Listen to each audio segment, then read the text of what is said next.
રાજમા, બટેકું, mix salad, ગાજર, કોબી, ટમેટું, કાંદો અને કાકડી. અને આ છે મારી ગ્રીન ચટણી સ્પેશિયલ વાળી. અને જે સલાડમાં નાખવાથી એકદમ સ્વાદ એનો મસ્ત આવે છે. જો તમારે આની રેસીપી જોવી હોય ને તો જલ્દી મારી યુટ્યુબ ચેનલમાં જઈને જોઈ આવો, કેમ કે મેં આજે જ અપલોડ કરી દીધી છે ગ્રીન ચટણી વાળી રેસીપી. તો આપણે હવે આની અંદર ગ્રીન ચટણી એડ કરી દઈશું વિથ દહીં સાથે. જેમાં મેં 2 ચમચી દહીં લીધું છે અને 1 ચમચી જેટલી ગ્રીન ચટણી લીધી છે. Okay, mix.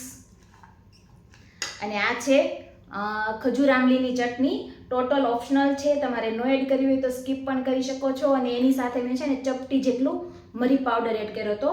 હવે આપણે આની અંદર કોઈ પણ બીજી વસ્તુ એડ નથી કરવાની. લીંબુ, ધાણા, મીઠું કંઈ પણ જ વસ્તુ એડ નથી કરવાની. તો પણ એકદમ ટેસ્ટી અને હેલ્ધી બની જાય છે સલાડ. અને ફક્ત 5 મિનિટની અંદર રેડી થઈ જાય છે. તમે જોઈ શકો છો, મસ્ત. અને ટેસ્ટ કરીએ આપણે.